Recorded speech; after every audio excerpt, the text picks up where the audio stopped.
The Russell in the night Jack lived alone on the edge of town. His small wooden house sat beside a quiet forest.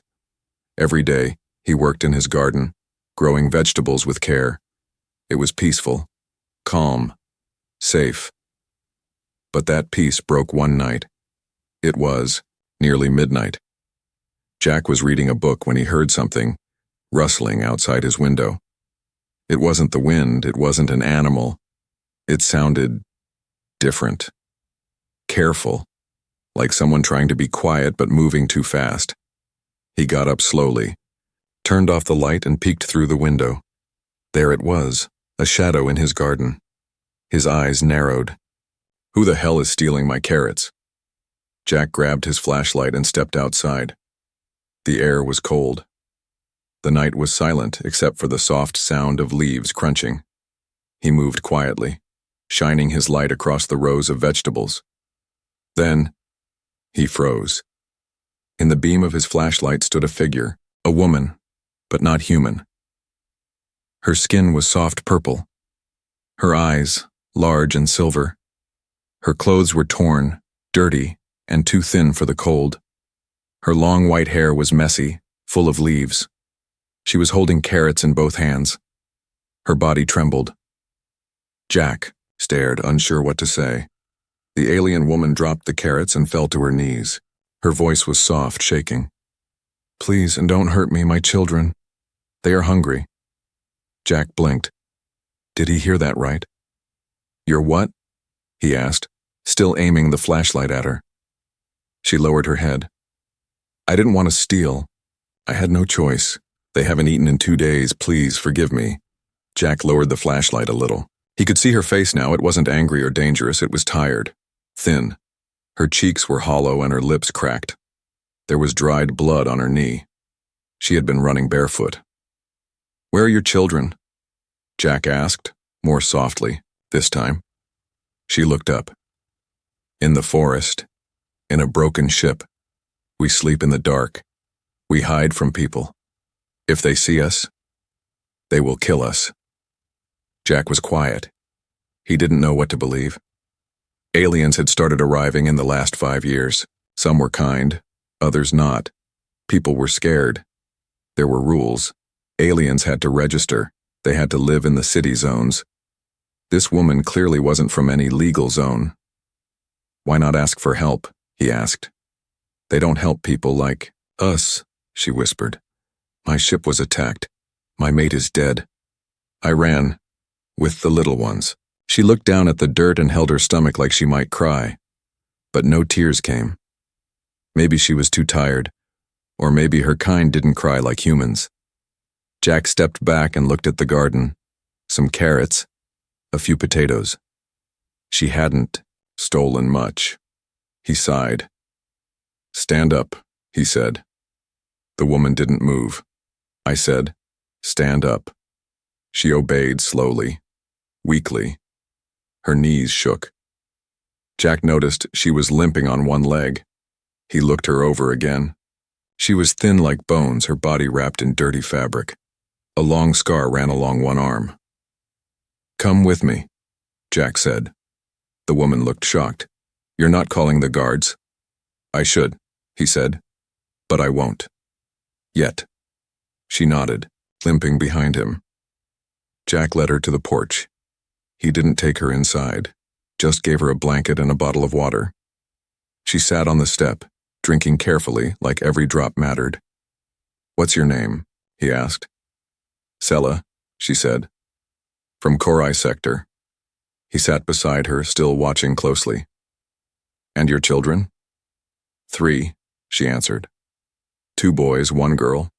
The oldest is 6. The youngest can't walk." Jack rubbed his chin. "And you live in a wrecked ship?" She nodded. "In this forest?" She nodded again. He sighed hard.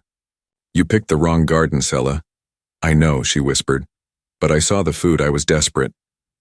They sat in silence for a moment. Then Sela looked at him, her silver eyes full of shame. "I can leave. I will never return. Just let me take some food, please." Jack didn't reply. He just stood, walked to the shed, and came back with a small basket. He filled it with carrots, potatoes, and a few apples. He handed it to her. She looked at it like it was treasure. "Go," he said. "But come back tomorrow. I need to see this ship." Her eyes widened.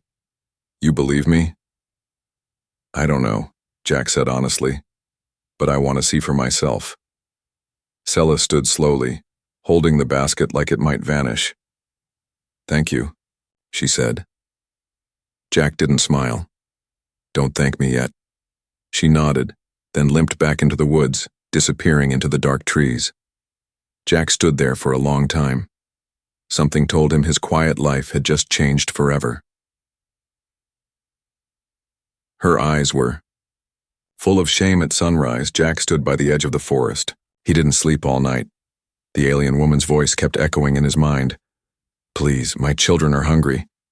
He had seen many things in his life. Storms, war, betrayal. But nothing unsettled him like the way she looked at him last night. Her eyes didn't beg. They pleaded, with pain too deep for words. He didn't understand why he told her to return. Maybe it was her broken walk. Maybe the way she protected the food like it was sacred, or maybe he was just tired of ignoring suffering. At exactly sunrise, a soft crunch came from the trees. She returned, same torn cloth, same limp. But this time, she held something in her arms. A small bundle wrapped in dark fabric. Jack stepped forward. The bundle moved and whimpered. It was a child. Alien, but small. Its eyes were closed, too weak to cry. Sella fell to her knees, placing the child on the soft grass. Her voice trembled, but it was not broken. "This is my youngest, Lar." Jack's breath caught. The child was barely breathing. "He hasn't eaten in days," she whispered. "I brought him so you know I spoke truth." Jack looked around. The sun was rising behind the trees and the birds began to chirp. "Why would you risk this?" he asked. "What if I turned you in today?" Sella met his eyes. "Then at least someone would know we existed before we died." Jack knelt down. He placed 2 fingers on the child's cold wrist, alive, but barely. Jack stood and opened his porch door. "Inside now." She blinked. "What?" "You heard me. I don't care if my neighbors think I've gone crazy. That kid needs food." Sella stood slowly and followed. Inside, Jack's home was small but clean. A fire burned in the corner. Sella stepped in like she was stepping into another world. She looked at the walls, the wooden shelves, the photos of Jack's old army unit. Jack pointed to a blanket on the couch. "Lay him there." She obeyed. Jack went to the kitchen and started heating up a bowl of soup. It wasn't alien food, but it was warm and real. "You didn't have to bring him here," he said over his shoulder. "I had to," she replied. "I needed you to see with your heart, not just your eyes." Jack didn't answer. He walked back and gave the bowl to her. "Slow," he said. "Feed him slow." She nodded, carefully placing the spoon near the child's lips. It took a few tries, but the child swallowed. Jack watched her, not like a stranger, but like a soldier remembering what it meant to protect the helpless. Sella looked up at him. "My other 2 children. They are still hiding, in the ship." Jack nodded. "Show me where." "You'll come?" "Yes." "You trust me?" "No," Jack said flatly. "But I trust what I saw." They walked through the trees together, Sella carrying the small child against her chest. She moved slower now. Every few minutes, she looked behind to make sure Jack was still there. Finally, they reached it. A broken alien ship, rusted and half buried in dirt and leaves. Its metal was dented and blackened from fire. Vines had started growing across the edges. It didn't look like a ship anymore, more like a forgotten grave. She knocked twice. A soft voice replied from inside. "Mama?" Sella quickly opened a small side hatch. Inside were 2 small figures, both no older than 10 in human years. They had similar pale purple skin and glowing eyes, but they were thinner than they should be. Wearing pieces of old insulation, foam as makeshift clothing, Jack crouched at the entrance. The kids stared at him. Sella said softly, "This is Jack. He gave us food." The older boy stepped forward. He didn't smile. He simply said, "Thank you, human." Jack nodded. "You don't need to thank me, but this is not a place for children." Sella looked down. "It was all I had." Jack sighed deeply. "Come on, you're all staying with me." Her eyes widened. "No, we'll bring you danger. Your people—" "My people already think I'm crazy," Jack interrupted. "Let them. Let's get your kids warm." As they walked back, Sella walked beside him, cradling the smallest child. Her voice was low. "Why are you helping me?" Jack didn't look at her. "Because no one helped me when I needed it most. I remember how that felt." She said nothing after that. But she looked at him differently. Not as a farmer, not as a human, but as someone who saw her not as an alien, but as a mother. The hidden family. The smell of warm soup filled Jack's small cabin. For the first time in weeks, Sella's children were not shaking. They sat close together near the fire, holding mugs of broth with both hands. Their eyes were wide, still unsure if this was a dream or real. Jack stood near the kitchen, watching them quietly. He wasn't used to this. His house was always silent. No visitors, no noise, just books, tools, and memories. Now, there were 3 small alien children in his living room. One of them giggled softly when the fire cracked. Jack almost smiled. Almost. Sella sat across from him, wrapped in a blanket. Her hair was combed now. He gave her a worn sweater, far too big for her, but warm. She still sat with her back straight, ready to run if needed. But Jack had no questions today. He had only one goal: find a better place for them. Later that afternoon, Jack followed Sella through the woods. They were going back to the shipwreck where the children had lived for weeks. Jack needed to see it properly, not just for curiosity but to understand what they had been through. Sella walked ahead, her steps quiet, her limp worse than before. "I told you I could go alone," she said without turning back. Jack replied, "And I told you I don't leave kids sleeping in trash." She didn't argue again. When they arrived, Jack was hit by the smell first: rust, mold, and something like wet fabric left too long in the dark. The ship looked even worse in daylight. Its body was cracked in half. Inside, broken wires hung like spiderwebs. The air was damp. Dirty blankets were piled in one corner, and a small heater, long dead, sat near a wall. "God," Jack muttered. "They lived here?" Sella stood silently beside him. "I tried my best." He looked around again. Small toys made of plastic pieces, a wooden spoon, a crushed tin can turned into a bowl. It wasn't a home. It was survival. Jack crouched and touched one of the tiny beds. Cold, thin, barely soft enough for a child. He stood up and faced her. "Why didn't you ask the town for help?" She shook her head. "They would have taken my children away. Or worse." Jack didn't argue. He had seen how the town treated outsiders, even human ones. Aliens didn't stand a chance. Still, he had to ask, "Are there others like you? From your planet?" Sella looked down. "Not here, not anymore." Jack walked outside and looked around. Trees. Silence. Nothing but birds and shadows. He took a deep breath. "We're burning this ship." "What?" Sella said sharply. "It's useless," he said. "It's cold, broken, and dangerous. You're not coming back here, ever." She stepped forward. "But this is all I have." "No," Jack said. "Not anymore." She stared at him, searching his face. He didn't blink. She looked away, her voice soft. "Then where do we go?" "My land is big. I'll fix the storage barn. It has space and a heater." Her mouth opened slightly as if to protest. "But not for free," he added quickly. She raised her eyebrows. "You want payment?" I want work, Jack said. I grow food, I need help, you stay. That's the deal. She looked confused. Then, slowly, she nodded. I accept. Jack walked away, stopping only once to look at the wrecked ship again. He didn't say it out loud, but part of him thought, no child should sleep in a place like this. Ever.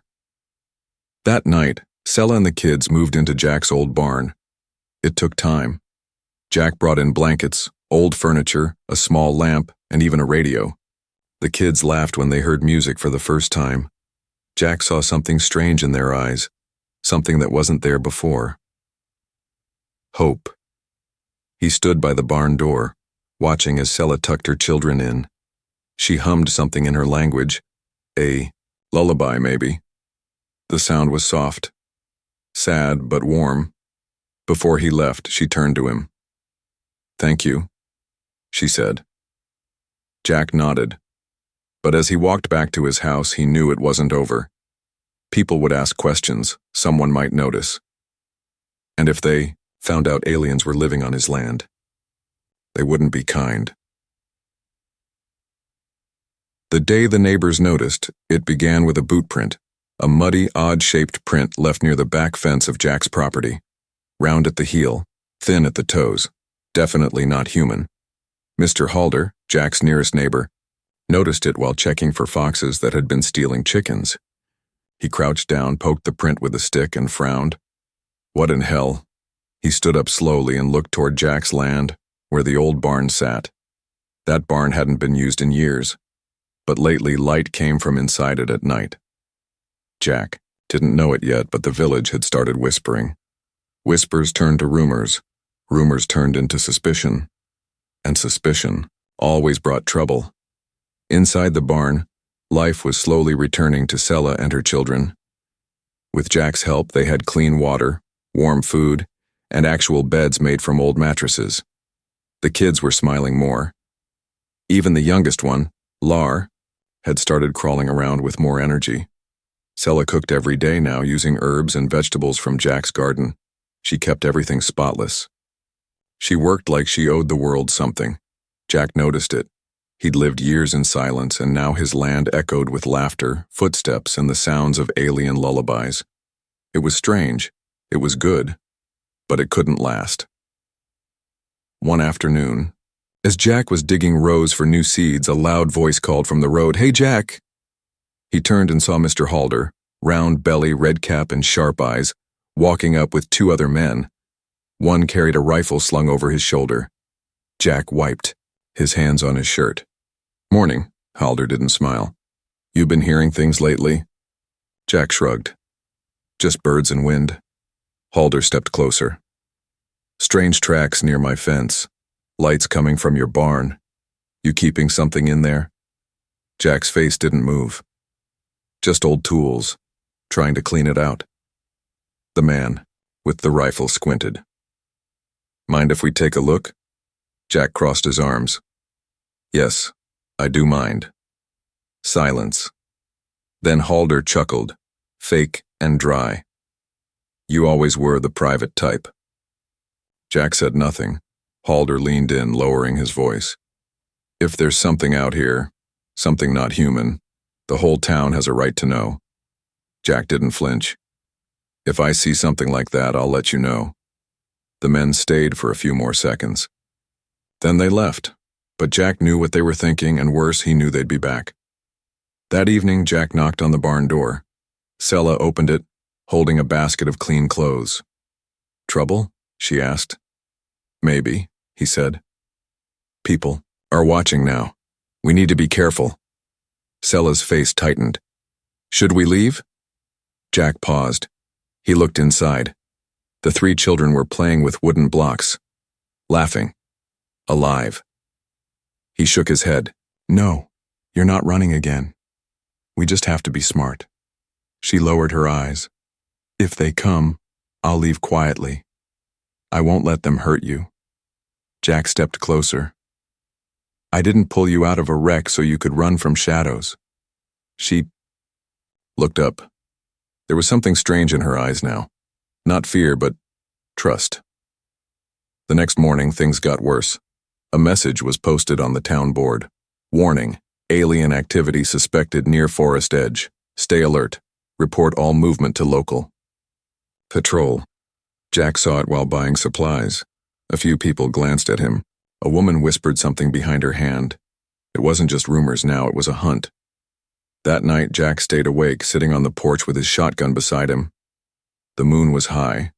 The barn light was off, just like he told them. Suddenly, he heard twigs snap. He stood up fast, shotgun in hand. But it was Sela.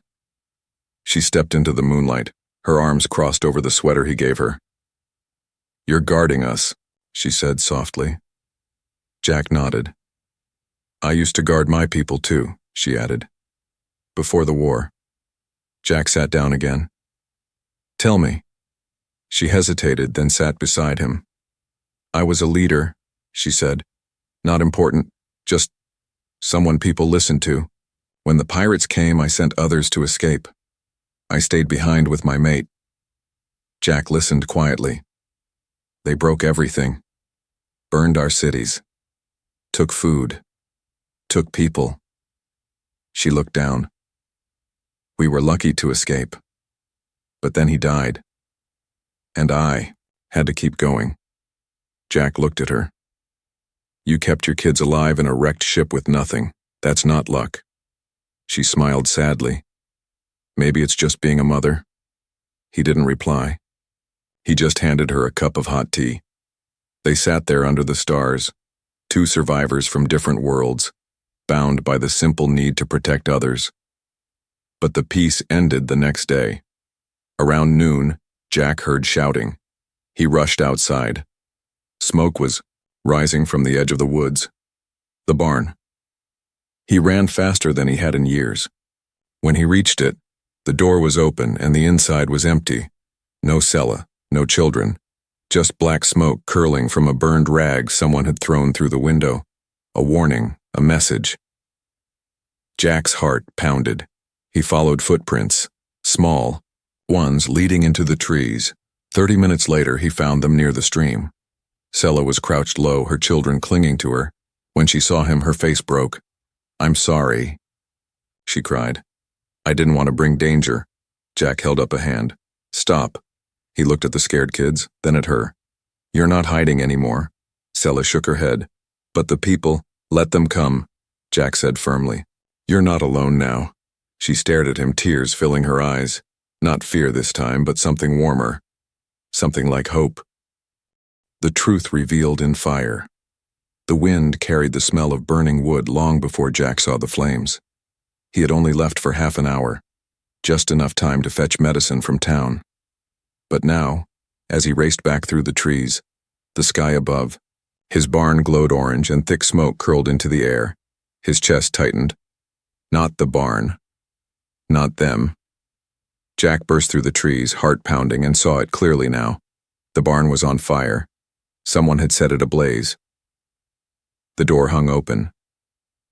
Smoke poured from the roof. Flames danced across the old wooden walls like hungry animals. "Sela," Jack shouted, running toward it. No answer. "Sela, the kids." Still no sound. Jack didn't stop. He ran straight into the smoke. Inside, the heat hit him like a wall. Fire licked across the rafters, crackling like laughter. The air was thick, hard to breathe. "Sela," he yelled again. Then he heard it. A cry. Faint. Muffled. From behind the storage crates. He pushed through the smoke and found her. Sela was crouched low, covering the children with her body. The youngest, Lar, was in her arms, coughing. The other, two, clung to her side. Her eyes were wide with panic, her voice hoarse. "I couldn't get them out, the fire." Jack didn't wait. He grabbed the oldest child first, lifting him in one arm. "Run outside. Now," he ordered the boy. Then, he took the girl by the hand and pulled her up. "Follow your brother." The kids ran toward the door, stumbling through the smoke. Jack turned to Sela. She was still holding Lar tightly. "I can't carry him fast enough," she gasped. "He's weak." Jack didn't argue. He scooped the baby into his arms and grabbed her hand. "Let's go!" Together they pushed through the fire, coughing, eyes stinging. Flames fell from the ceiling. A beam collapsed behind them, but they made it out. Outside, the children cried, hugging each other tightly.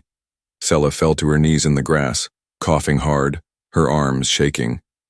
Jack lay low on the ground, patting the baby's back gently until the coughing stopped.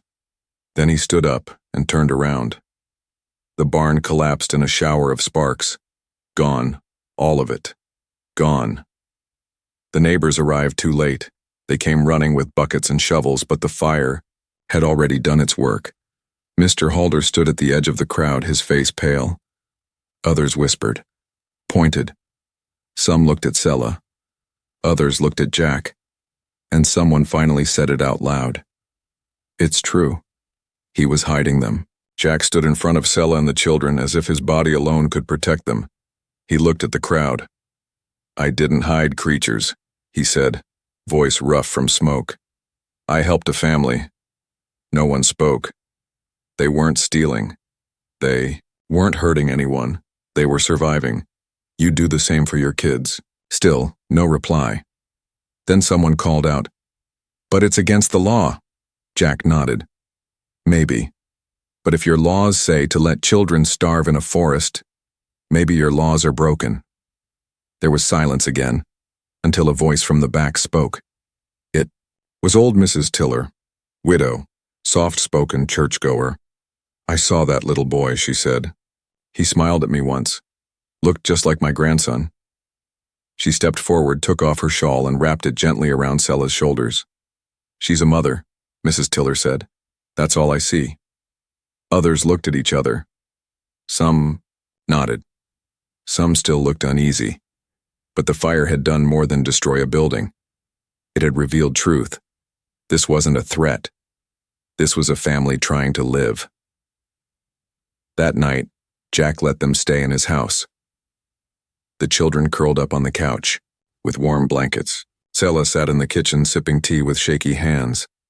Jack stood by the window watching the stars. I should have protected them better, Sela said. You did, Jack replied. You kept them alive. She looked down. Not without help. He turned around. We all need help, Sela. The difference is, you asked for nothing. You only took what you needed. You gave more than you took. Her lips trembled. He saw her wipe a tear away quickly, pretending it was nothing. But Jack knew. She was strong, but tired of being alone. The next morning, something unexpected happened. Children from the village came to the house.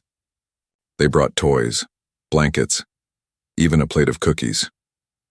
One girl handed Sela a drawing, a picture of her and her alien children holding hands with Jack. Sela stared at the paper for a long time, then smiled. It was the first time Jack saw her really smile, not from relief, not from gratitude, but from something deeper. Acceptance. But not everyone was happy. The town's mayor called for a meeting. There were still rules, still laws. Sela and her children were still unregistered extraterrestrials, their presence still illegal. The town was divided.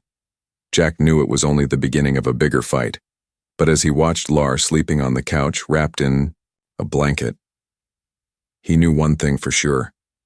He wasn't giving up. Not on them. Not ever. She faced the town alone. The town hall was full, too full. People stood shoulder to shoulder, whispering, frowning, glancing toward the front. Everyone had questions. Some had fear. A few brought hate. But one thing united them all. They came for answers. At the front stood the mayor, a thick man with narrow eyes and a sharp suit. He held a paper in one hand, crumpled from squeezing it too tightly. Behind him stood two guards. They weren't smiling. Jack was there too, alone, no lawyer, no notes. Just a simple man in a worn coat, standing between the people and the truth. And then she entered. Sela. She wore a clean dress, borrowed from Jack's neighbor. Her white hair was braided back. Her hands trembled, but her eyes held something powerful. She walked slowly to the center of the room, her head high. The whispers stopped. Even the mayor leaned back slightly. This wasn't the scared, thief who had once crawled through a garden. This was a mother walking into the fire for her children. Jack stepped forward. She doesn't need to speak if... Sela raised a hand gently. I want to, she said. Let them see who I am. He stepped back. The mayor cleared his throat. You are not a citizen. You have no rights here. But, because of public pressure... He looked around. We'll listen. One time. Sela nodded. Then one time is enough. She turned to face the people. My name is Sela, she began. Her voice was soft but steady. I am from the Korai sector. I came here not by choice but by disaster. Some looked away. Others leaned forward. My ship was attacked. My mate was killed. My children and I barely escaped. We crashed. No rescue came.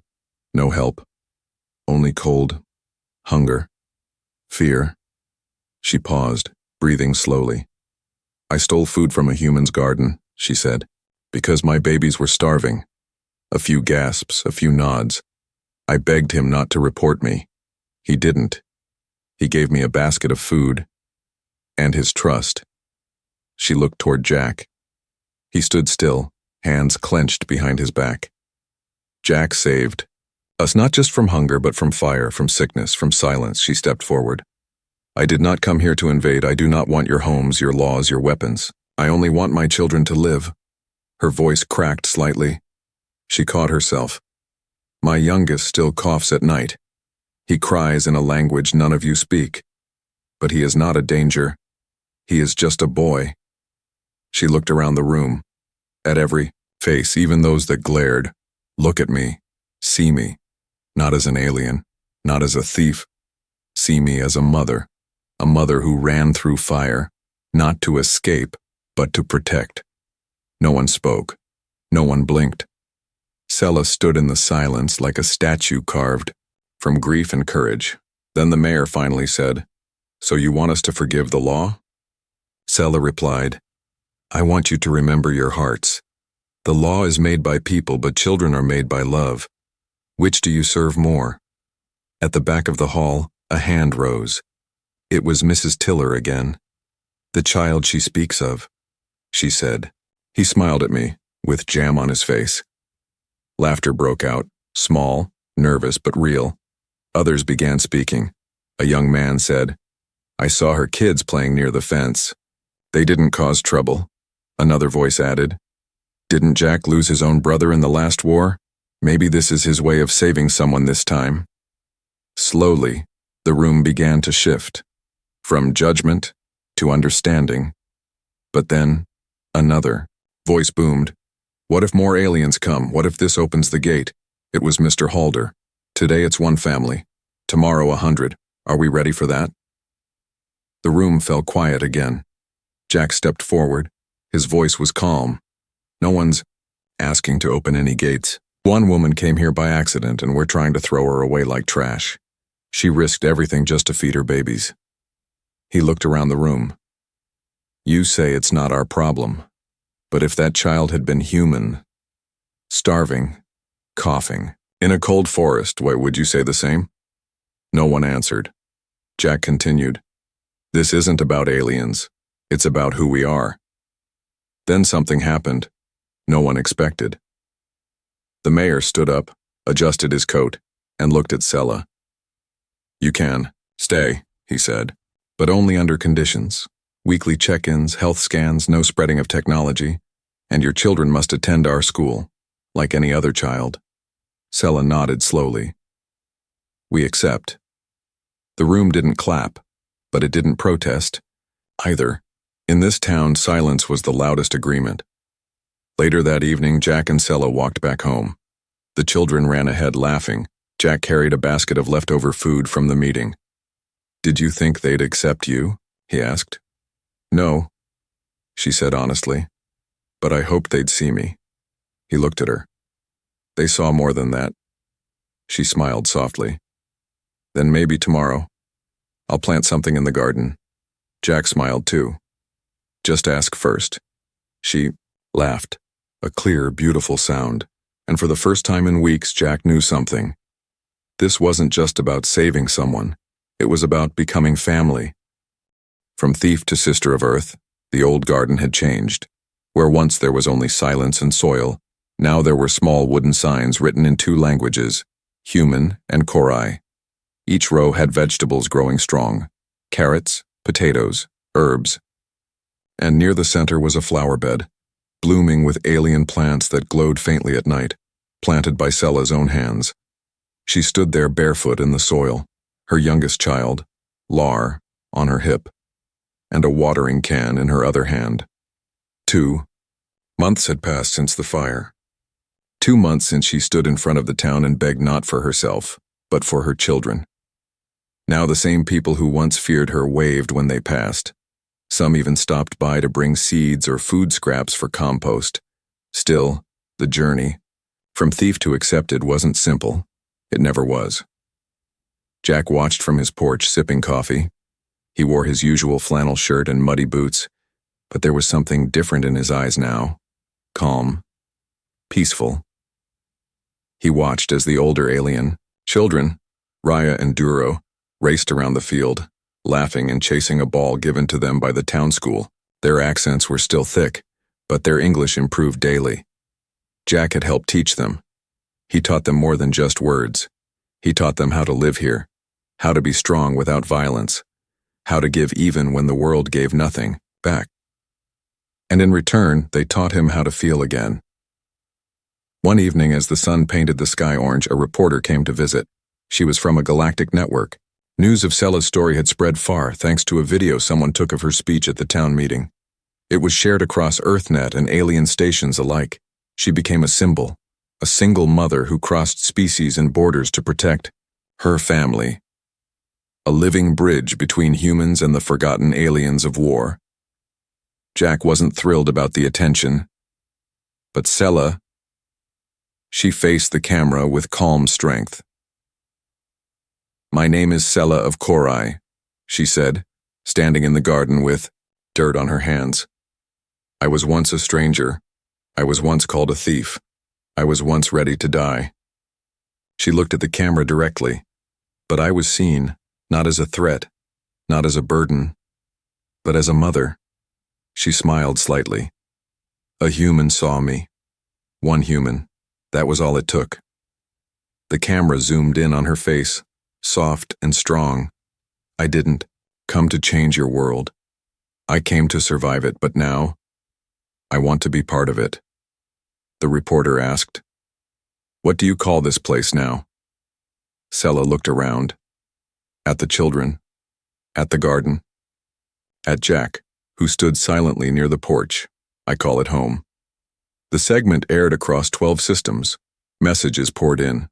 Other aliens, ones hiding or struggling, sent messages of hope. Some asked for help. Some just wanted to say they no longer felt alone. Human viewers responded too. Many apologized. Some offered donations. A few asked if they could come visit. The town, once afraid of outsiders, now hosted quiet tours every weekend.